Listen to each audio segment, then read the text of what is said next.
¿Habría chavismo después de Chávez? Esta era una pregunta 1000 veces repetida que casi nadie se atrevía a contestar. Chávez es ya Bolívar y ya cabalga como estandarte y referencia de su patria grande. Pues reconozco que me habéis emocionado con ese vídeo, me emociona escuchar al comandante, se le echa mucho de menos. En los últimos 10 años, algunos países de América Latina han implementado modelos de desarrollo alternativos al neoliberalismo. Por una parte, países como Venezuela, Ecuador o Bolivia, y por otra, a su modo, también países como Argentina y Brasil han trazado un camino político que quizá en estos momentos de crisis pueda representar un camino para los pueblos del sur de Europa afectados por unos recortes sociales que están destruyendo lo poco que quedaba de estado del bienestar. Chávez es el pueblo, decía el comandante. Hoy nos acompaña en esta primera tertulia de Fort Apache Juan Carlos Monedero. 20 segundos para decirnos si los europeos tenemos que aprender algo de lo que ha pasado en América Latina en los últimos 10 años. Pues supongo que sí. América Latina es el continente que ha cumplido dos cosas que nos marcan un horizonte. Por un lado, han salido del neoliberalismo y por eso ha regresado aquí, porque ya no se puede aplicar allí. Y en segundo lugar, han mantenido, mal que le pesara a todos los gobiernos, el respeto a la Pachamama. El pueblo venezolano, qué curioso, tiene ahora mismo la segunda tasa más alta de estudiantes universitarios de América Latina. Invariablemente, desde los últimos 8 años, ha crecido invariablemente en el índice de desarrollo humano, que no son datos de Venezuela, sino que son datos del Programa de Naciones Unidas para el Desarrollo. Tiene la desigualdad más pequeña de América Latina. Por tanto, son datos desde fuera que los reconoce todo el mundo, salvo el diario El Mundo y el diario La ABC. Cuando esas cosas se saben, de repente, en mitad de la crisis, la gente que necesita soluciones puede empezar a pensar: Venezuela es un modelo.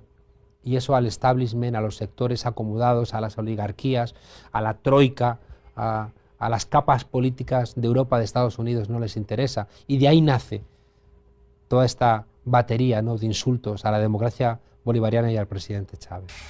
Alguien podría decir que el problema con Chávez está en las implicaciones que podría tener el fallecimiento del presidente de la República Bolivariana de Venezuela. El problema es que algunos quieren matar a Chávez antes de tiempo, porque creen que eso les daría la ocasión de conseguir lo que no consiguieron en el golpe de Estado del 2002, ni con todo el dinero invertido en desestabilizar una de las democracias más saludables del mundo.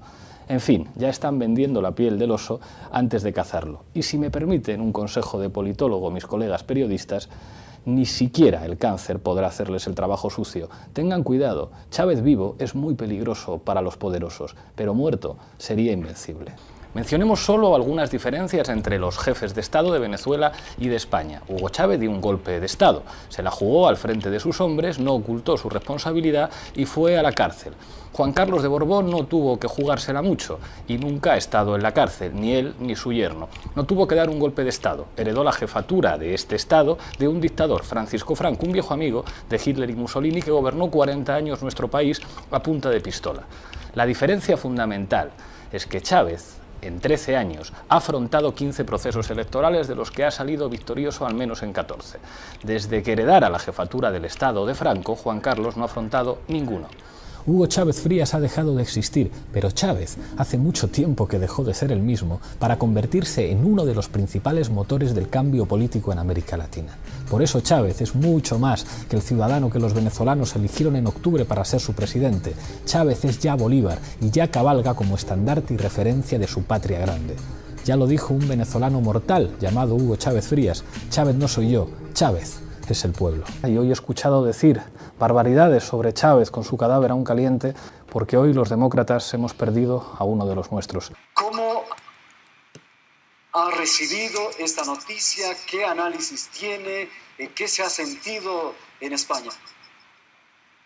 Hoy es un día triste para todos los demócratas del mundo y eso desde luego afecta también a España.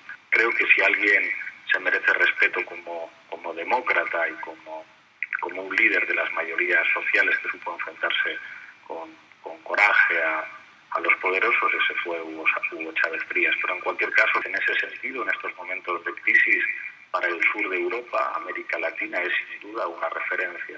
Venezuela, Bolivia, Ecuador y también en cierta medida Argentina y Brasil son referencias de procesos democráticos que han sido capaces de devolver la soberanía y la democracia a los pueblos. Todos somos contingentes, menos tú, alcalde. Tú eres necesario.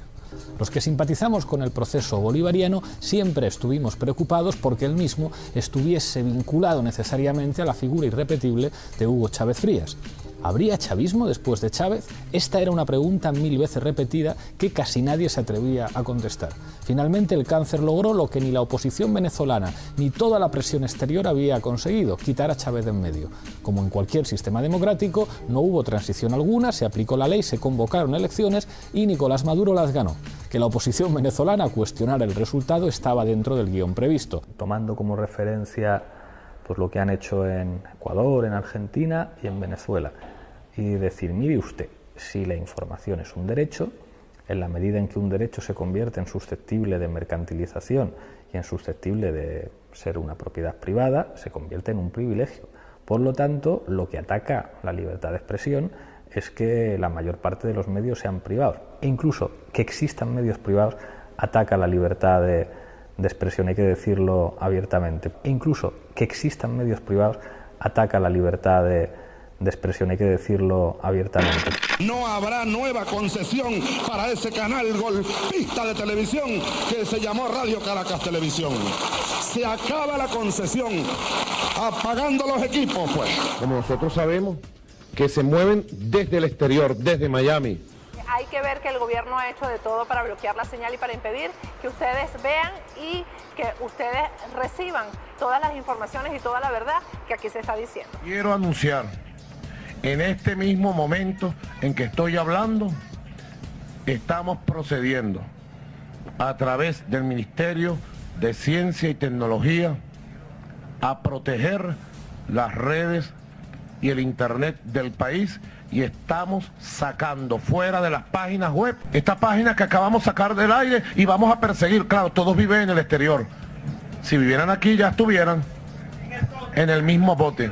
Ante la censura a los medios de comunicación, los manifestantes denuncian a través de las redes sociales constantes represiones violentas por parte de la Guardia Nacional Bolivariana en distintas ciudades del país. Twitter denuncia bloqueo de imágenes de usuarios en Venezuela. El gobierno nos quiere decir que ellos van a meter presos a unos estudiantes porque estaban protestando. Pues no nos calamos esa vaina. Se les trata de incriminar como si lo que quisieran es tumbar al régimen. Nosotros no queremos tumbar al régimen, nosotros queremos destruir es la mentira, es la simulación de este régimen y eso es muy distinto. El inconformismo es evidente ante una crisis aparentemente inexistente según el Estado. Un intento de violación contra un estudiante desencadenó la protesta. Cientos de jóvenes, cansados de pedir y reclamar sin resultado alguno, se tomaron las calles de manera pacífica. Sin embargo, la represión violenta de las autoridades degeneró la situación, al punto de poner en duda los supuestos ideales del pasado que fundamentan su presente.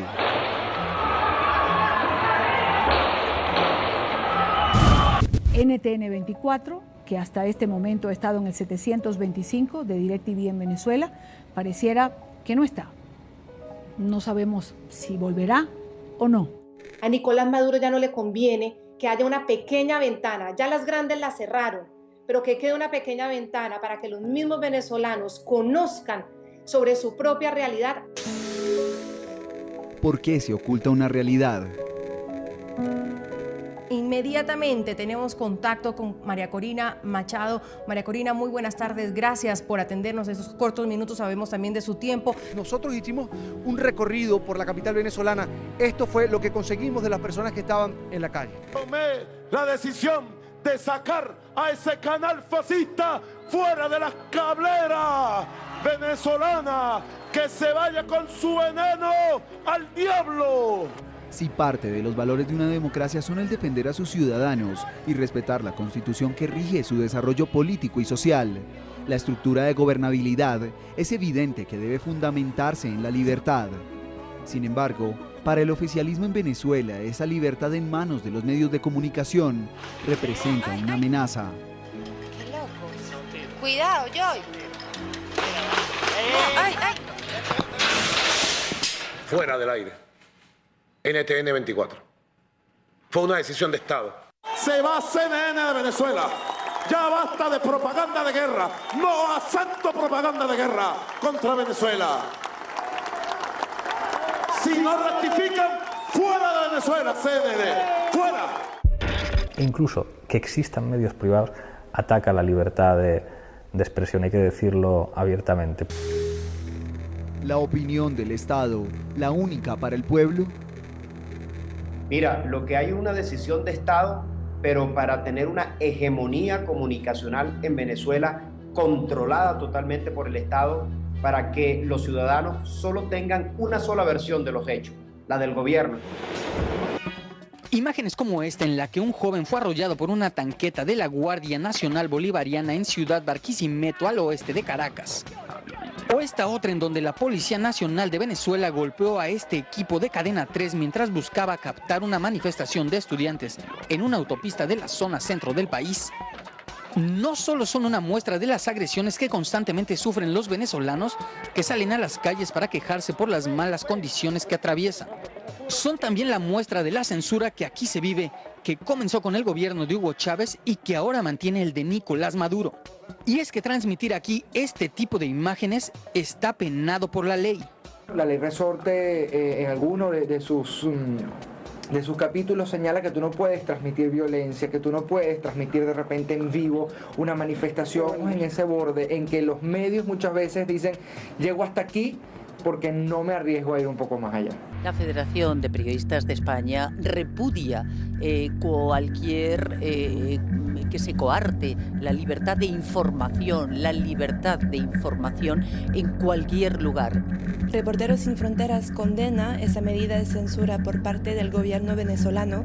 Consideramos que las manifestaciones tienen que ser difundidas y la sociedad civil tiene el derecho a una información completa y a una información sin censura. Como lo fue NTN 24, un hecho de censura indiscutible que viola todas las normas en materia de libertad de expresión actualmente vigentes.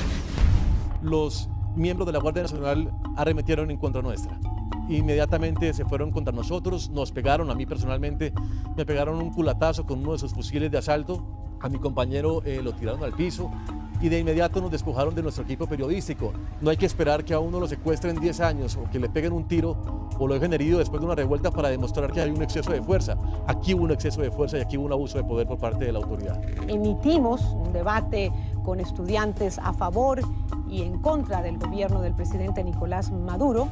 Nos fue comunicado que se nos revocaba, se nos retiraba el permiso que se nos había otorgado para trabajar, para hacer nuestra labor periodística en Venezuela.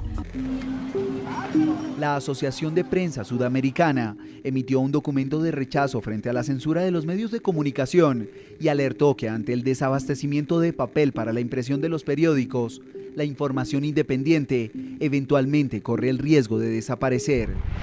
¿Cuándo va a aparecer el papel periódico para que los medios puedan hacer su trabajo? Eso es parte de la agenda. Eso es parte del diálogo. Y este micrófono ya no se puede ver en Venezuela. Esta señal ya no se puede ver en Venezuela porque los cobardes del gobierno de Venezuela la sacaron del aire porque estaban los únicos que tenían el valor de transmitir lo que estaba pasando el miércoles. De verdad yo lamento muchísimo que un medio como el de ustedes, tan serio, tan honorable, sobre todo con tanto coraje, ya no pueda ser visto por los venezolanos. La salida del aire de NTN 24 es un precedente muy negativo para la libertad de expresión en Venezuela. Es preocupante para todos los que ejercemos el periodismo, porque lo que le pasó a NTN 24 le puede pasar a CNN, le puede pasar a TV Venezuela, nos puede pasar a todos. Ante la oscuridad mediática en la que se pretende mantener a los medios de comunicación en el país, la esperanza emerge en medio del dolor. A falta de periodistas en las calles, un celular y la dignidad que sacude la gallardía de un pueblo son suficientes para mostrarle al mundo el dolor de patria que vive Venezuela, donde las autoridades atentan contra la paz de los ciudadanos que antes juraron defender.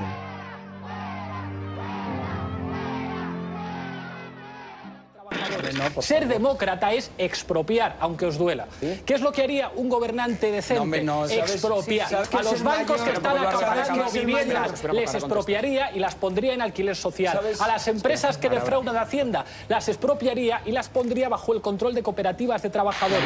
Llámeme al presidente del Banco Provincial de inmediato. Quiero hablar con él. Quiero hablar con él.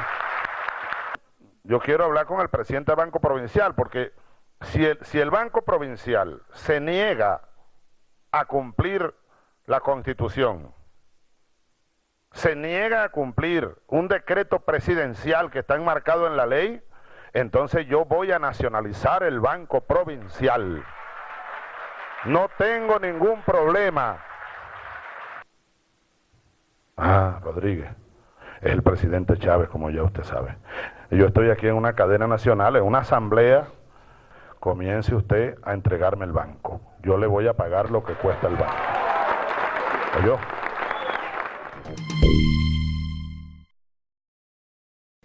Este es el edificio La Francia. Está ubicado frente a la histórica Plaza Bolívar de Caracas.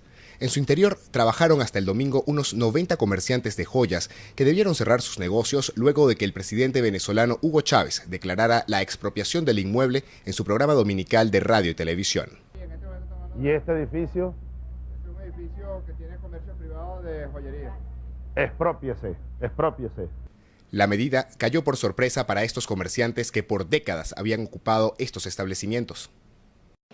No puede ser que de un día a otro día no voten de un edificio. No tenemos a dónde ir. Como te digo, fue de manera pues intempestiva, sorpresiva. Yo el domingo tenía una empresa, una pequeña empresa, y en 2 segundos dejé de tener empresa. Junto a La Francia, Chávez ordenó la expropiación de otras 3 edificaciones en los alrededores de la Plaza Bolívar. En aquella casita que está allá vivió Bolívar recién casado. Esa casita que se ve ahí con 2 balcones. Y ahí lo que están en unos negocios. Exprópiese. Este edificio de aquí, ¿cuál es? También es un edificio que tiene locales comerciales de propiedad privada. Exprópiese, señor alcalde. Exprópiese.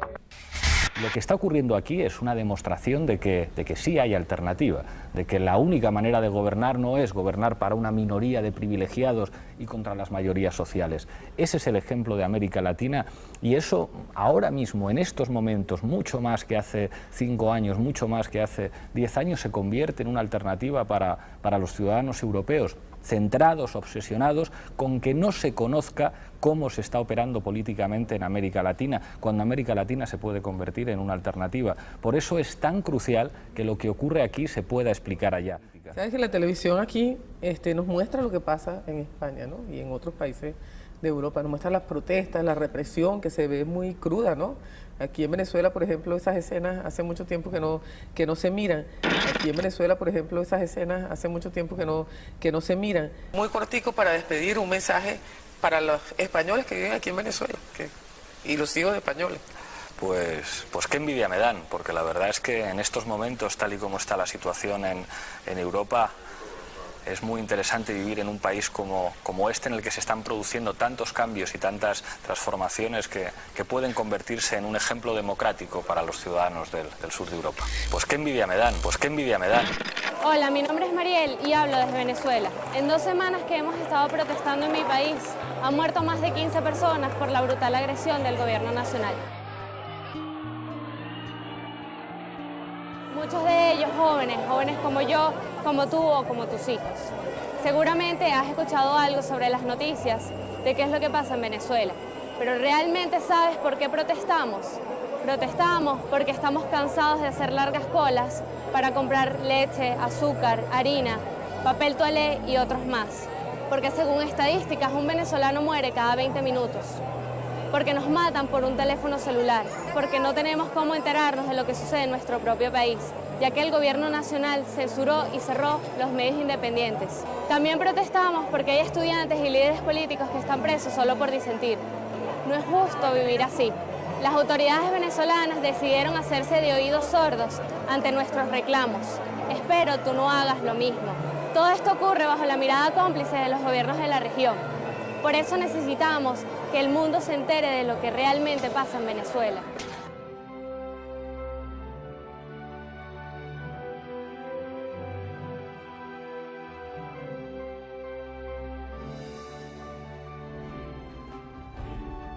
Y tú puedes ayudarnos, solo tienes que correr la voz. Comparte esto con tus familiares, amigos y compañeros. Los venezolanos te necesitamos. Por favor, únete a nuestra lucha.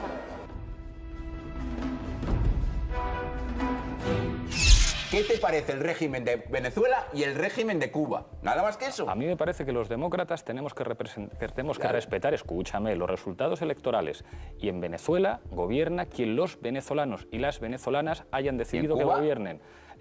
Y seguimos hablando de esto. En Venezuela, si me preguntas, ¿te parecen bien las políticas públicas que han reducido la desigualdad, que han extendido los servicios públicos, que han hecho que haya más hospitales y más universidades? Claro que sí. ¿Y la represión y la muerte de la oposición, eso qué opinión te merece? Cualquier delito que se cometa tendrá que ser perseguido e instruido. Porque has hablado de las elecciones. ¿Y en Cuba que no votan? El día que tú quieras hablamos de Cuba. Venezuela, que se ha convertido en el país que más ha reducido la desigualdad. Basta de ser tan mentirosos, basta de fascistas, que no somos ninguno fascista. Somos venezolanos, señora. Aquí no hay ninguna guerra civil, porque aquí se combaten ideas con balas. ¿Me entiendes? Porque unas ideas no pueden amedrentar a un gobierno. Ya estamos cansados, entiéndame. Entiéndanos, sí, soy opositora, no soy oligarca. Míreme mis manos, no tengo ni joya. De oligarca nada. Debió haberse agarrado sus pantalones y servir a esta república. ¿Qué es lo que tenía que hacer? Respete ya a este pueblo, que estamos cansados, señor. Entiéndalo, Maduro. El pueblo tiene necesidad, el pueblo tiene hambre, al pueblo le mandan comida, huevones, el pueblo no tiene leche, el pueblo no tiene harina, el pueblo no tiene papel para limpiarse el culo. Eso es lo que le falta, a ustedes también les falta. Ustedes tienen que ponerse la bola, tienen que decir a sus superiores que no le van a atacar al pueblo. Defiendan la marcha, no jodan, defiendan al pueblo.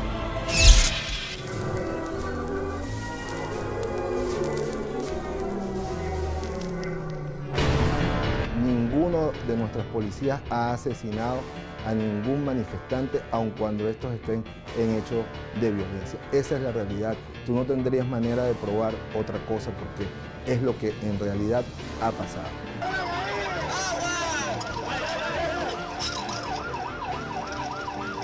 En Venezuela no se tortura ni se violan derechos humanos. Capriles Radosky te tortura. Capriles Radosky, dame un solo caso, pues. Si me lo das, lo investigo. Y si es verdad, castigamos al funcionario.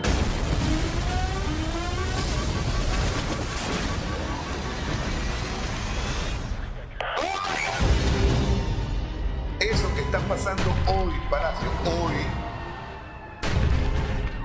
Eso que está pasando hoy lo está permitiendo Diosdado Cabello.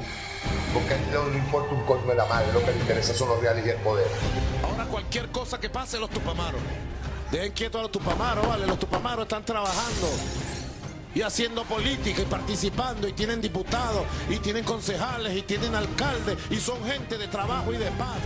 Un grupo armado y lo asumo de manera responsable. Estamos en armas contra los imperios del mundo y defensa de los ideales de Chávez.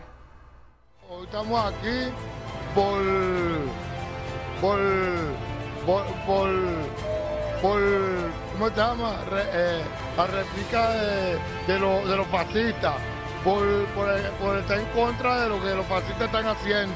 Esta rodilla cayó, la fruta ya se cayó del árbol.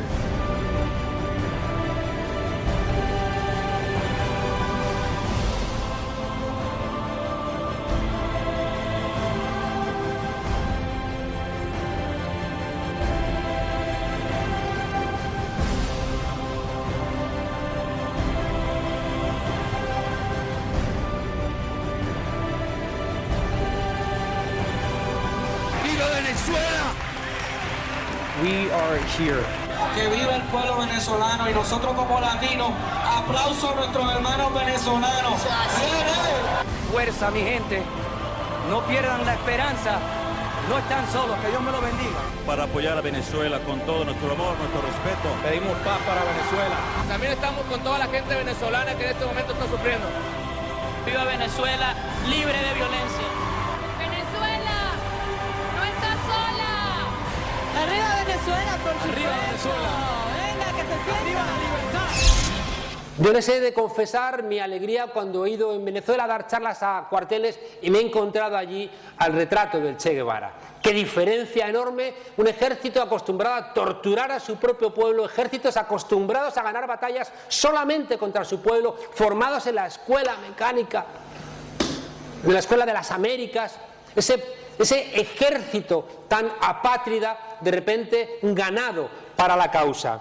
Hay un elemento, lo ha planteado Fidel Castro muchas veces, el sistema socialista no tiene el látigo que supone el mercado en las estructuras capitalistas, pero tenemos que... Igual que hubo gente que fue fundadoras, ¿no?, de repúblicas, Lenin fue fundador de repúblicas, Mao fundó repúblicas, Ho Chi Minh fundaron repúblicas, ¿no? Son personas a las cuales les debemos mucho respeto. Con 14 elecciones, con una constitución, con observadores internacionales, con dicho por los tribunales electorales de América Latina, el sistema electoral más fiable de todo el continente. Yo siempre pongo el ejemplo de que se reúne Chávez con Uribe a hablar sobre incrementar la democracia en la región. Y firman un documento, hay que aumentar la democracia en la región. Y Chávez dice, estoy de acuerdo, Álvaro. Y Uribe dice, yo también estoy de acuerdo. Y firman. Uribe regresa, o Chávez regresa a Venezuela y pone en marcha consejos comunales. O lo intenta. Y Uribe regresa y le pide a Estados Unidos que mande más aviones para bombardear la frontera. El problema es que no se han puesto de acuerdo en qué demonios significa la palabra democracia. Les dejo lo que para mí son los 5 elementos que obligan a cualquier demócrata que realmente tenga fe en la democracia a posicionarse a favor de lo que está ocurriendo en Venezuela. El primero son los logros económicos. Aquellas personas que desconfían de las estadísticas internas, recurran ustedes a estadísticas externas. Invariablemente, en el índice de desarrollo humano del Programa de Naciones Unidas para el Desarrollo, Venezuela ha ido ascendiendo posiciones y ahora está en el estrato alto de los países que miden el desarrollo humano, ya digo, Naciones Unidas. Ya quisiera para España las cifras de desempleo que tiene Venezuela. 28.000 millones de dólares, tiene de reserva Venezuela. La inflación, que es un elemento que sigue ahí peleando, comparen con inflaciones del 90, del 100, del 120% de otros elementos anteriores. La CEPAL acaba de publicar el panorama de América Latina 2011, donde se reconoce que el país con menores desigualdades de América Latina es Venezuela, precisamente. 7,7 millones creo que es de personas en el sistema educativo en Venezuela. La UNESCO se adhiere al reconocimiento de país libre de analfabetismo. Es decir, por no medir la autoestima que han ganado las venezolanas y venezolanos en esta época. Logros, ya digo, absolutamente incuestionables. Segundo, cuando Chávez se reía en público de sí mismo y ves a un millón de personas en la calle muriéndose de la risa con su presidente. Hay gente que dice, tú fuiste asesor de Chávez, y yo a menudo digo, no, Chávez me asesoraba a mí. Chávez me asesoraba a mí. Ayer estuvo el diablo aquí.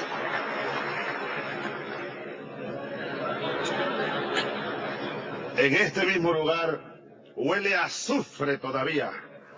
Ayer salió una foto en el ABC, estoy pensando que huele a azufre cuando uno dice ABC también. Brasil han trazado un camino político que quizá en estos momentos de crisis pueda representar un camino para los pueblos del sur de Europa afectados por unos recortes sociales que están destruyendo lo poco que quedaba de estado del bienestar. Chávez es el pueblo, decía el comandante. Hoy nos acompaña en esta primera tertulia de Fort Apache Juan Carlos Monedero. 20 segundos para decirnos si los europeos tenemos que aprender algo de lo que ha pasado en América Latina en los últimos 10 años. Pues supongo que sí, América Latina es el continente que ha cumplido dos cosas que nos marcan un horizonte. Por un lado... ¿Habría chavismo después de Chávez? Esta era una pregunta 1000 veces repetida que casi nadie se atrevía a contestar. Chávez es ya Bolívar y ya cabalga como estandarte y referencia de su patria grande. Pues reconozco que me habéis emocionado con ese vídeo. Me emociona escuchar al comandante. Se le echa mucho de menos. En los últimos 10 años, algunos países de América Latina han implementado modelos de desarrollo alternativos al neoliberalismo. Por una parte, países como Venezuela, Ecuador o Bolivia, y por otra, a su modo, también países como Argentina y Brasil. Salvo el diario El Mundo y el diario La ABC. Cuando esas cosas se saben, de repente, en mitad de la crisis, la gente que necesita soluciones puede empezar a pensar, Venezuela es un modelo, y eso al establishment, a los sectores acomodados, a las oligarquías, a la troika, a las capas políticas de Europa, de Estados Unidos, no les interesa. Y de ahí nace toda esta batería, ¿no?, de insultos a la democracia bolivariana y al presidente Chávez. Alguien podría decir que el problema con Chávez está en las implicaciones que podría tener el fallecimiento del presidente de la República Bolivariana de Venezuela. Han salido del neoliberalismo y por eso ha regresado aquí, porque ya no se puede aplicar allí. Y en segundo lugar, han mantenido, mal que le pesara a todos los gobiernos, el respeto a la Pachamama. El pueblo venezolano, qué curioso, tiene ahora mismo la segunda tasa más alta de estudiantes universitarios de América Latina. Invariablemente, desde los últimos 8 años, ha crecido invariablemente en el índice de desarrollo humano, que no son datos de Venezuela, sino que son datos del Programa de Naciones Unidas para el Desarrollo. Tiene la desigualdad más pequeña de América Latina. Por tanto, son datos desde fuera que los reconoce todo el mundo, salvo... El problema es que algunos quieren matar a Chávez antes de tiempo, porque creen que eso les daría la ocasión de conseguir lo que no consiguieron en el golpe de Estado del 2002, ni con todo el dinero invertido en desestabilizar una de las democracias más saludables del mundo. En fin, ya están vendiendo la piel del oso antes de cazarlo. Y si me permiten un consejo de politólogo, mis colegas periodistas, ni siquiera el cáncer podrá hacerles el trabajo sucio. Tengan cuidado, Chávez vivo es muy peligroso para los poderosos, pero muerto sería invencible. Mencionemos solo algunas diferencias entre